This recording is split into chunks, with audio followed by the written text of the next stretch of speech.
Hello, my name is Branden Bryce. Welcome to the Veggie Gardener. Alright, so today we're talking about compost.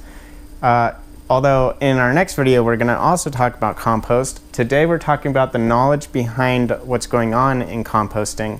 Next video we'll talk about how to actually compost, how to build your pile and maintain it. The purpose is so that we can actually start building our pile, so that when you cook and you have some table scraps, or when you do lawn work, because that's coming up, or if not already happening, you can start building your compost. If you like, share, or if you find this informative, please like, share, and subscribe. Alright, so what is compost? Compost is broken down organic matter. And organic matter is pretty much anything with a carbon element to it.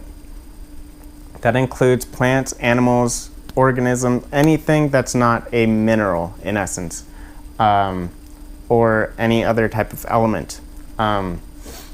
And so the importance of compost is mainly because within a life form, the original aspect of a life form, say like a tomato, the nutrients within a tomato are not accessible to plants right away. So that the tomato has to be broken down and those chemical compounds need to be reshaped so that the plant can actually access them. That process is driven by the soil microbes, or soil organisms I should say, because that includes more than just the microbes. And so, yes. All of that changing of the chemical compounds allows those nutrients to be available for our plants. There are quite a few studies that I was finding, I'll try and put them on this outline, that highlight more important aspects of compost and why we would want to compost compared to actually throw down chemical fertilizers. Compost actually has been shown to increase our plant health overall. That includes our tolerances and resistances, drought tolerance, heat tolerance, cold tolerance, disease resistance, insect resistance, and it has been shown to increase our vigor. And not that chemical fertilizers don't do a lot of those things, but over the long run, over a long time span, chemical fertilizers actually have been shown to not be as efficient as composts. And that is because we're also increasing our soil health using composts.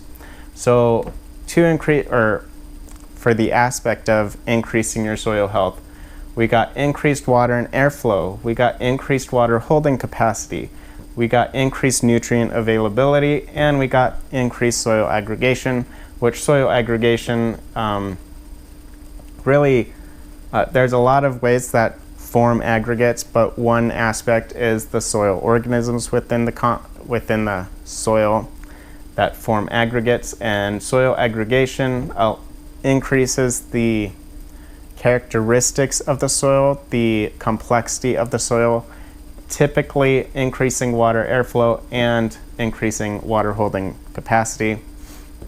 Soil microbes also unlock nutrients within our soils, and we'll get to soil science very soon here.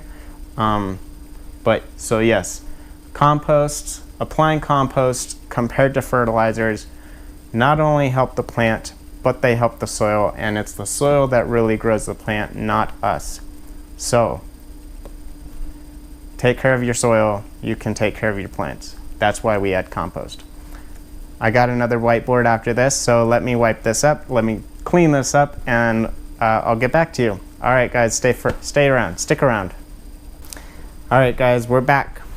All right, so there's two big categories I want you to know about when composting. We got anaerobic and aerobic. Anaerobic, the AN means without. So anaerobic is without oxygen. Aerobic is with oxygen. We are going to aim for aerobic compost.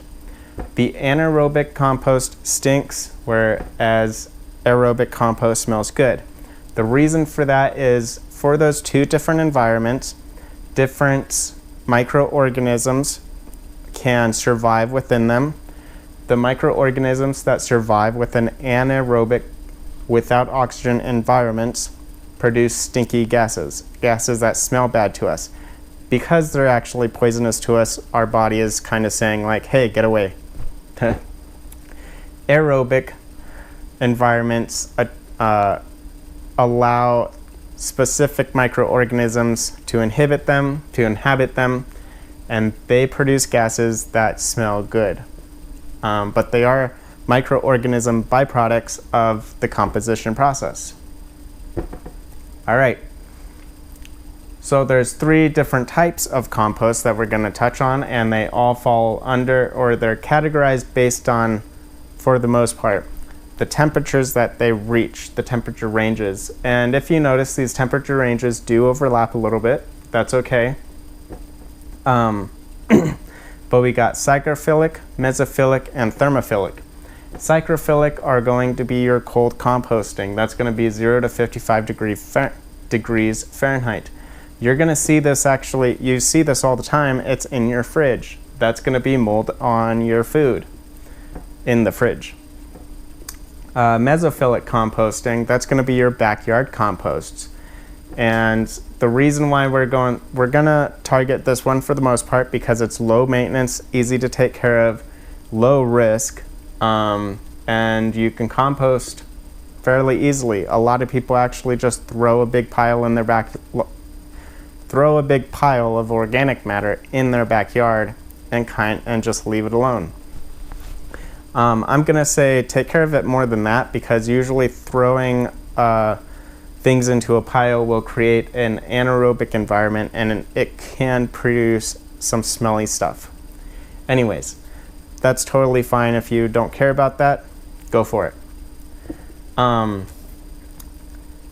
So yeah, mesophilic, easy to maintain. We're gonna talk about that next time. I forgot. All right, thermophilic. So thermophilic composts reach high temperatures, 104 to 160 degrees Fahrenheit. I don't know if I said it. Mesophilic is 50 to 113 degrees Fahrenheit. All right, thermophilic, 104 to 160 degrees Fahrenheit. So the reason why you would want to do this is because it allows you to utilize more ingredients. So if you ever go onto a website and you see like restrictions on your compost pile, that's because they're talking about the mesophilic. For thermophilic composts, you really don't need those restrictions because they should be reaching temperatures high enough to be killing all the disease producing bacteria, if that makes sense. I hope that makes sense. Anyways,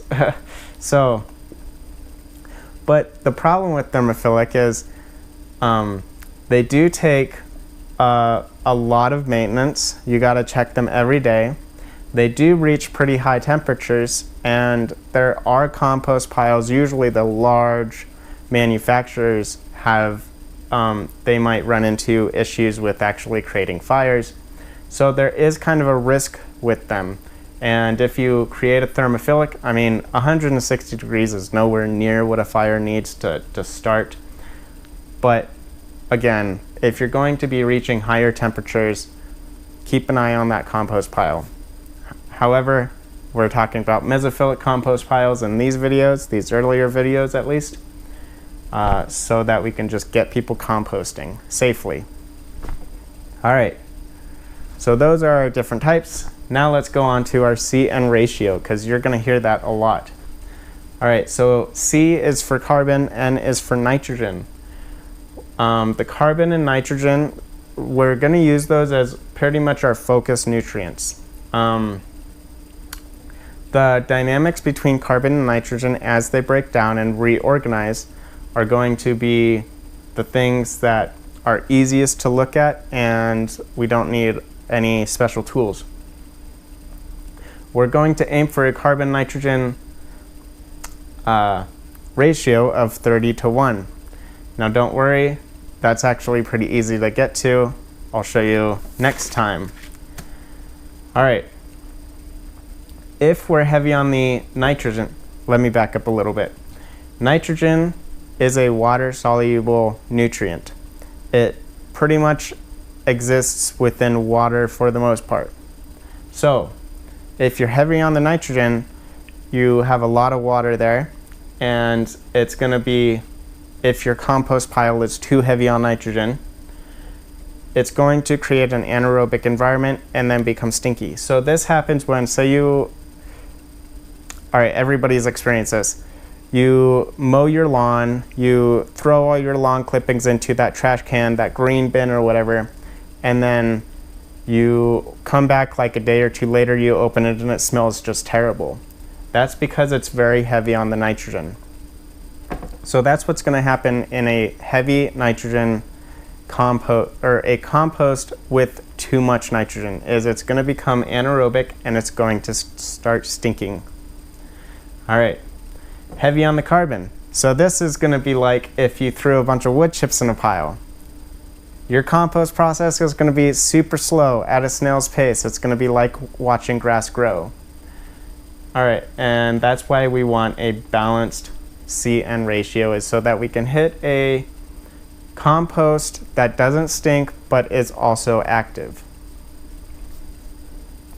All right, so how do we achieve our C/N ratio? Again, I'll show you how to build the compost pile in the next video, but right now, carbon is going to be your browns, a light brown, dark brown, whatever it is. Nitrogen is going to be your greens. That's because, again, nitrogen is water soluble, so whatever organic matter, lawn debris, table scraps that have color, those are going to have nitrogen in them. Now, again, as I said, color. Lawn clippings that dried out, that lost their moisture, nitrogen being water soluble, have lost the nitrogen content. So if you set lawn clippings aside and let them dry out, let them turn into brown lawn clippings, that's a carbon material. Whereas if you cut your lawn and use fresh lawn clippings and they're green, that's a nitrogen material. So you can use lawn clippings for actually both. You can use a lot of things like that. But that's just to give you an idea of how we're going to start measuring our carbon-nitrogen ratio. Brown material and green material. Now really, green material is really any material with color that's not brown. And when we make our composts, we're going to usually be piling them in layers. But again, we'll get to that next video because it's quite a lot. All right. Anything else? Yes, I need to show you my resource. Although I don't have it close to me, it's in my room, so I'll show you a picture of it. Anyways, on to what next do we have? Closing, I guess. All right, guys, thanks for watching. Have a good day.